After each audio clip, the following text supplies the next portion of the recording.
નમસ્કાર વિદ્યાર્થી મિત્રો, ધોરણ 10ના પહેલા ચેપ્ટરની અંદર રાસાયણિક પ્રક્રિયાઓ અને સમીકરણની અંદર આપણે કેટલાક પ્રશ્નોનો અભ્યાસ ગયા લેક્ચરમાં કર્યો હતો કે રાસાયણિક પ્રક્રિયાઓ કોને કહેવાય, રાસાયણિક પ્રક્રિયા દરમિયાન કેવા પ્રકારના ફેરફારો જોવા મળે છે, રાસાયણિક પ્રક્રિયા થઈ હોય એને આપણે એકદમ ટૂંકમાં રાસાયણિક સમીકરણ સ્વરૂપે લખવું હોય તો કેવી રીતે લખી શકાય, પછી સમતોલિત રાસાયણિક સમીકરણ કોને કહેવાય, અસમતોલિત રાસાયણિક સમીકરણ કોને કહેવાય,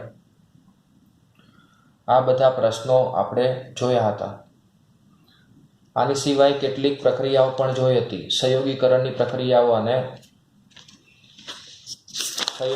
પ્રક્રિયાઓ જોઈ હતી અને ઉષ્માક્ષેપકની પ્રક્રિયાઓ પણ જોઈ હતી.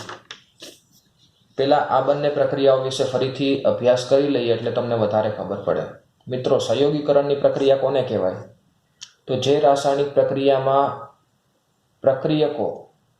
બે પ્રક્રિયકો ભેગા થઈ એક નિપજ બનતી હોય તેવી રાસાયણિક પ્રક્રિયાને સંયોગીકરણની પ્રક્રિયા કહે છે. સંયોગીકરણ એટલે કે જોડાવું, બે ભેગા થાય અને એક બને.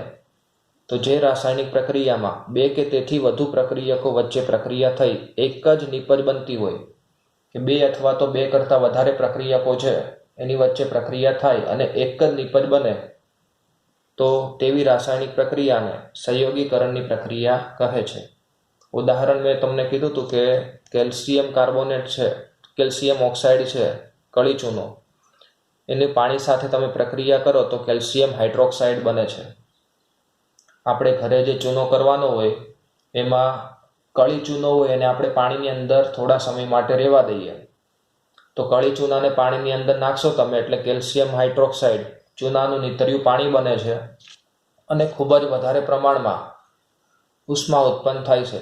તમે જોશો તો પાણી ગરમ થાય છે. પાણી ગરમ થવાને કારણે આપણે કહી શકીએ કે અહીંયા ઉષ્મા પણ ઉત્પન્ન થાય છે. તો ઉપરની પ્રક્રિયામાં બે પ્રક્રિયકો છે. કયા બે પ્રક્રિયકો? કેલ્શિયમ ઓક્સાઇડ અને પાણી. આ બે પ્રક્રિયકો છે. બંને વચ્ચે પ્રક્રિયા થવાથી એક જ નિપજ કેલ્શિયમ હાઇડ્રોક્સાઇડ એક જ નિપજ બને છે. તો બે પ્રક્રિયકો ભેગા થવાથી એક નિપજ બનતી હોય તો આ પ્રક્રિયાને કઈ પ્રક્રિયા કહેવાય? સંયોગીકરણની પ્રક્રિયા. આગળ વિઘટન ઉષ્માક્ષેપક પ્રક્રિયા વિશે પહેલા આપણે જોઈએ.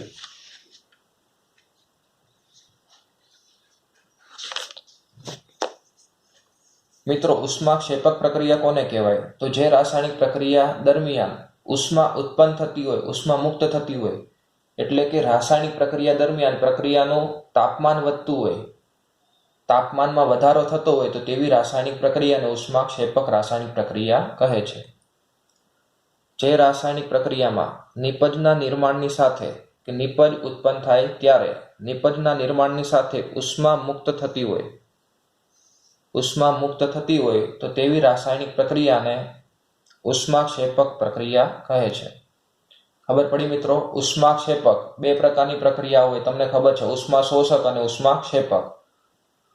ઉષ્મામાં વધારો થતો હોય, ગરમીમાં વધારો થતો હોય તો એને ઉષ્માક્ષેપક કહેવાય અને ઉષ્મામાં ઘટાડો થતો હોય તો ઉષ્મા શોષક કહેવાય.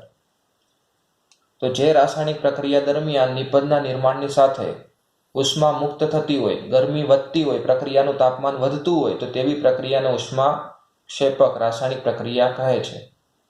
ઉદાહરણ જોઈએ તો કુદરતી વાયુનું દહન.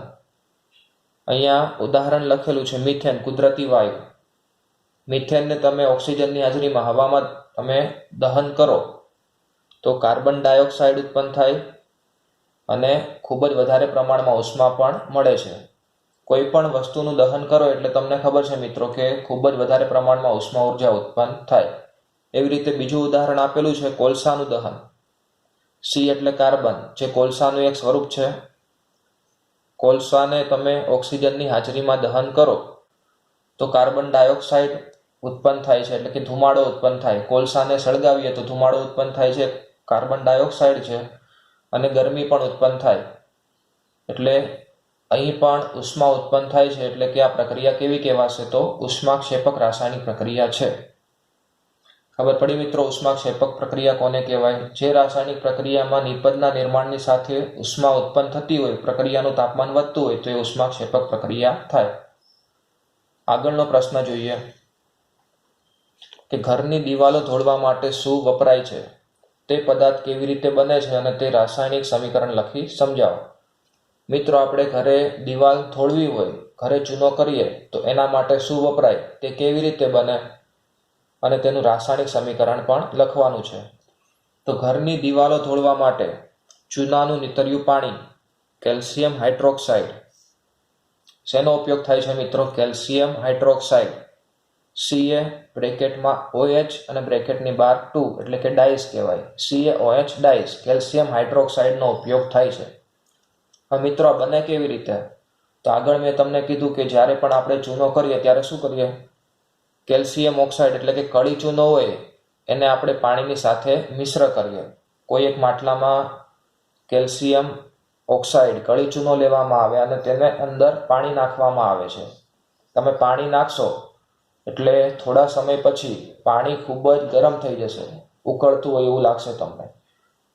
આ બંને વચ્ચે પ્રક્રિયા થવાથી કેલ્શિયમ હાઇડ્રોક્સાઇડ એટલે કે ચૂનાનું નીતર્યું પાણી બને છે, જેને લાઇમ વોટર પણ કહી શકાય. આ કેલ્શિયમ હાઇડ્રોક્સાઇડનો ઉપયોગ આપણે દિવાલો ધોળવા માટે કરી શકીએ. હવે ચૂનાના નીતર્યા પાણીને જ્યારે ઘરની દિવાલો ઉપર ધોળવામાં આવે છે ત્યારે તે હવામાંના કાર્બન ડાયોક્સાઇડ સાથે ધીમી પ્રક્રિયા કરે છે. કે જ્યારે આપણે આ કેલ્શિયમ હાઇડ્રોક્સાઇડ છે અને દિવાલ પર ધોળી દઈએ, દિવાલ પર લગાવી દઈએ, ત્યારે તે હવામાંના કાર્બન ડાયોક્સાઇડ સાથે ધીમી પ્રક્રિયા કરે છે. ધીમી પ્રક્રિયા થવાને કારણે કેલ્શિયમ કાર્બોનેટનું પાતળું સ્તર બનાવે છે. ખબર પડી મિત્રો કે જ્યારે પણ આપણે આ કેલ્શિયમ હાઇડ્રોક્સાઇડ છે, ચૂનાનું નીતર્યું પાણી, અને દિવાલ પર થોડી દઈએ, લગાવી દઈએ, એના પછી એ હવામાંના કાર્બન ડાયોક્સાઇડ સાથે ધીમી પ્રક્રિયા કરે છે. ધીમી પ્રક્રિયા થવાને કારણે દિવાલ પર કેલ્શિયમ કાર્બોનેટનું પાતળું સ્તર બને છે. તેની ઉપર સફેદ કેલ્શિયમ કાર્બોનેટનું નિર્માણ થાય છે અને દિવાલ પર ચમક આવે છે. કે 2-3 દિવસની અંદર આ કેલ્શિયમ કાર્બોનેટનું પાતળું સ્તર બની જશે અને દિવાલ પર ચમક આવશે, દિવાલો ચમકતી થઈ જશે. આનું રાસાયણિક સમીકરણ લખવું હોય તમારે તો કેલ્શિયમ હાઇડ્રોક્સાઇડ કોની સાથે પ્રક્રિયા કરે છે? તો હવામાંના કાર્બન ડાયોક્સાઇડ સાથે. શું બનાવે છે? તો ધીમી પ્રક્રિયા થવાથી કેલ્શિયમ કાર્બોનેટનું પાતળું સ્તર બનાવે છે અને દિવાલ પર આ કેલ્શિયમ હાઇડ્રોક્સાઇડની અંદર જે ભેજ હોય, પાણી, એ ભેજ સ્વરૂપે દૂર થઈ જાય છે. એટલે calcium hydroxide plus carbon dioxide સાથે પ્રક્રિયા કરે છે. શું બને છે? તો કેલ્શિયમ કાર્બોનેટ બને છે. કેલ્શિયમ કાર્બોનેટનું પાતળું સ્તર બને છે. મિત્રો, હવે આગળના પ્રશ્ન તરફ જતા પહેલા આપણે એક પ્રવૃત્તિ જોઈએ. પ્રવૃત્તિમાં તમારે કોઈ એક સૂકી કસનળીમાં તમારે 2 ગ્રામ સ્ફટિકમય ફેરસ સલ્ફેટ લેવાનું છે. સ્ફટિકમય ફેરસ સલ્ફેટ એટલે કે ફેરસ સલ્ફેટનો કેટલોક પાવડર લેવાનો, 2 ગ્રામ ફેરસ સલ્ફેટનો પાવડર લેવાનો છે. આ ઉત્કલન નળીને તમારે ચીપિયા વડે પકડીને બર્નરની જ્યોત પર ગરમ કરવાનું છે. આ રીતે કે જે કસનળી હતી એને ચીપિયા વડે પકડીને બર્નરની જ્યોત પર ગરમ કરો. ગરમ કરતી વખતે સ્ફટિકમય ફેરસ સલ્ફેટના રંગને ધ્યાનથી જુઓ. કે પહેલાં તમે ગરમ કરો એની પહેલાં ફેરસ સલ્ફેટનો રંગ કેવો છે એ તમારે અવલોકન કરવાનું, અને ગરમ કર્યા પછી ફેરસ સલ્ફેટનો રંગ કેવો થાય છે એનું પણ તમારે અવલોકન કરવાનું છે. તો આ પ્રક્રિયાની અંદર ફેરસ સલ્ફેટ છે એને ગરમી આપતા, ઉષ્મા આપતા એમાંથી ફેરિક ઓક્સાઇડ Fe2O3 બને છે. સાથે સાથે સલ્ફર ડાયોક્સાઇડ અને સલ્ફર ટ્રાયોક્સાઇડ જેવા વાયુઓ પણ મુક્ત થાય છે. હવે આમાં કેટલાક પ્રશ્નો લખેલા છે નીચે કે સ્ફટિકમય ફેરસ સલ્ફેટનો રંગ કેવો છે? તો શરૂઆતમાં તમે જે ફેરસ સલ્ફેટ લીધું હશે પાવડર સ્વરૂપે, એનો રંગ લીલાશ પડતો રંગ હશે, લીલા જેવો રંગ હશે, આછો લીલો રંગ. તો સ્ફટિકમય ફેરસ સલ્ફેટને ગરમ કરતા કયો રંગ બને છે? તો સ્ફટિકમય ફેરસ સલ્ફેટને તમે ગરમ કરશો તો પહેલા જે આછો લીલો રંગ હતો એમાંથી કથ્થઈ રંગ, લાલ રંગ જેવો કથ્થઈ રંગ બનશે. મિત્રો, અહીંયા આગળનો પ્રશ્ન કીધો છે કે સ્ફટિકમય ફેરસ સલ્ફેટને ગરમ કરતા નીકળતો વાયુ વિશિષ્ટ ગંધ ધરાવે છે, તેનું કારણ શું? કે અહીંયા ફેરસ સલ્ફેટ છે એને આપણે ગરમ કરીએ ત્યારે જે વાયુ ઉત્પન્ન થાય છે ખૂબ જ અલગ પ્રકારની વિશિષ્ટ ગંધ ધરાવે છે. કેમ કે ફેરસ સલ્ફેટને ગરમ કરવાથી સલ્ફર ડાયોક્સાઇડ અને સલ્ફર ટ્રાયોક્સાઇડ આ બંને વાયુઓ ઉત્પન્ન થાય છે, SO2 અને SO3. આ બંને વાયુઓને કારણે ખૂબ જ તીવ્ર ગંધનો અનુભવ થાય છે. હવે મિત્રો આગળનો પ્રશ્ન જોઈએ. વિઘટન પ્રક્રિયા એટલે શું અને ઉદાહરણ આપો. તો આગળની જે આપણે પ્રવૃત્તિ જોઈ એના પરથી આપણે આ પ્રશ્નનો જવાબ કહી શકીએ કે જે રાસાયણિક પ્રક્રિયામાં એક જ પ્રકારના પ્રક્રિયકને ગરમ કરતા એકથી વધુ નીપજ બનતી હોય તેવી પ્રક્રિયાને વિઘટન પ્રક્રિયા કહે છે. મિત્રો, વિઘટન પ્રક્રિયા એટલે સંયોગીકરણની વિરોધી પ્રક્રિયા. સંયોગીકરણમાં શું થતું હતું? બે પ્રક્રિયકો હતા, બે પ્રક્રિયકો વચ્ચે પ્રક્રિયા થઈ એક જ નીપજ બનતી હતી. પણ વિઘટન પ્રક્રિયામાં તેનાથી ઉલટું થશે. એક પ્રક્રિયક હશે, એક જ પ્રક્રિયકનું વિઘટન થવાથી એક કરતાં વધારે નીપજ બનશે. તો જે રાસાયણિક પ્રક્રિયામાં એક જ પ્રકારના પ્રક્રિયકને ગરમ કરતા પ્રક્રિયક કેટલા હશે? એક જ હશે. એક જ પ્રકારનો જે પ્રક્રિયક હોય એને ગરમ કરવાથી એકથી વધુ નીપજો બનતી હોય, એક કરતાં વધારે નીપજ બને, તો તેવી પ્રક્રિયાને વિઘટન પ્રક્રિયા કહે છે. ઉષ્માની મદદથી વિઘટન કરવામાં આવે તેવી પ્રક્રિયાને ઉષ્મીય વિઘટન પ્રક્રિયા કહે છે, કે જેમાં આપણે ગરમી આપીને ઉષ્માની મદદથી વિઘટન કરીએ તો એવી પ્રક્રિયાને ઉષ્મીય વિઘટન કહેવાય. વિઘટન પ્રક્રિયામાં આપણે પ્રક્રિયકને ઉષ્મા આપીને એનું વિઘટન કરી શકીએ, પ્રકાશ આપીને વિઘટન કરી શકીએ, અથવા તો વિદ્યુત પ્રવાહ આપીને પણ એનું વિઘટન કરી શકીએ. એટલે 3 રીતે વિઘટન કરી શકાય: ગરમી આપીને, પ્રકાશ આપીને, અથવા તો વિદ્યુત આપીને. વિઘટન પ્રક્રિયાના કેટલાક ઉદાહરણ નીચે લખેલા છે કે કેલ્શિયમ કાર્બોનેટ છે, એને તમે ગરમી આપો, CaCO3 કેલ્શિયમ કાર્બોનેટને ડેલ્ટા, એનો મતલબ એમ કે ગરમ કરવાનું છે, આપણે ગરમી આપવાની. ગરમી આપવાથી કેલ્શિયમ ઓક્સાઇડ કળી ચૂનો બને છે અને કાર્બન ડાયોક્સાઇડ વાયુ મુક્ત થાય છે. કેલ્શિયમ કાર્બોનેટને ગરમી આપવાથી કેલ્શિયમ ઓક્સાઇડ કળી ચૂનો બને અને કાર્બન ડાયોક્સાઇડ વાયુ મુક્ત થાય. એના પછી આપણે જે આગળની પ્રવૃત્તિ જોઈ એના પરથી, આગળની પ્રવૃત્તિમાં આપણે કસનળીની અંદર ફેરસ સલ્ફેટનો પાવડર લીધો હતો. 2 ગ્રામ ફેરસ સલ્ફેટ લીધું હતું પાવડર સ્વરૂપે. એને ગરમી આપવાથી અને ગરમ કરવાથી ફેરિક ઓક્સાઇડ બનતું હતું, Fe2O3. આની સાથે સલ્ફર ડાયોક્સાઇડ અને સલ્ફર ટ્રાયોક્સાઇડ આ બંને વાયુઓ મુક્ત થતા હતા. એટલે મિત્રો અહીંયા પણ જો એક જ પ્રક્રિયક છે, FeSO4. FeSO4નું વિઘટન થવાથી Fe2O3 બને છે અને SO2 સલ્ફર ડાયોક્સાઇડ અને SO3 સલ્ફર ટ્રાઇઓક્સાઇડ વાયુઓ મુક્ત થાય છે. એટલે એક પ્રક્રિયકમાંથી એકથી વધારે નીપજોનું નિર્માણ થાય છે.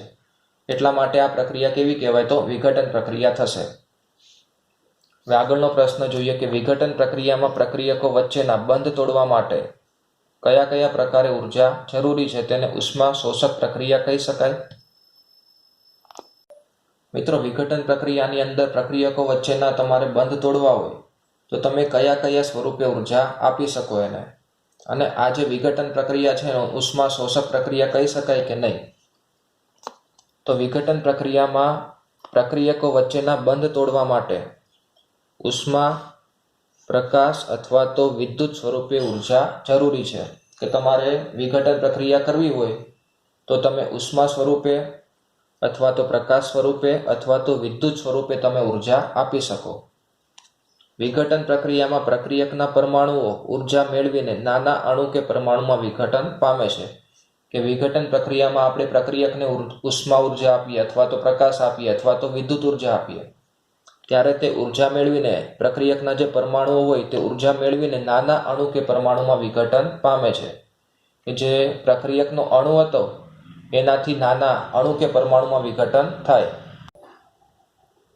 આમ વિઘટન પ્રક્રિયામાં ઉષ્માનું શોષણ થાય છે મિત્રો. કેમ કે આપણે ઉષ્મા આપીએ તો પ્રક્રિયકના બંધ તૂટે છે, એટલે ઉષ્માનું શોષણ થતું હોવાથી આ જે પ્રક્રિયા છે ને ઉષ્મા શોષક પ્રક્રિયા પણ કહી શકાય. ખબર પડી મિત્રો કે વિઘટન પ્રક્રિયા હોય તો એને આપણે કયા સ્વરૂપે ઉર્જા આપી શકીએ. તો ઉષ્મા, પ્રકાશ અથવા તો વિદ્યુત સ્વરૂપે ઉષ્મા, પ્રકાશ અને વિદ્યુત સ્વરૂપે આપણે ઉર્જા આપી શકીએ. અને વિઘટન પ્રક્રિયામાં પ્રક્રિયકના પરમાણુઓ ઉર્જા મેળવે છે અને નાના અણુ કે પરમાણુમાં વિઘટન પામે છે, એટલે આ પ્રક્રિયા કેવી કહેવાય? ઉષ્મા શોષક પ્રક્રિયા કહી શકાય. મિત્રો, આજના લેક્ચરમાં આપણે અહીંયા સુધી રાખીએ. બાકીનું આવતા લેક્ચરમાં જોઈશું. અસ્તુ.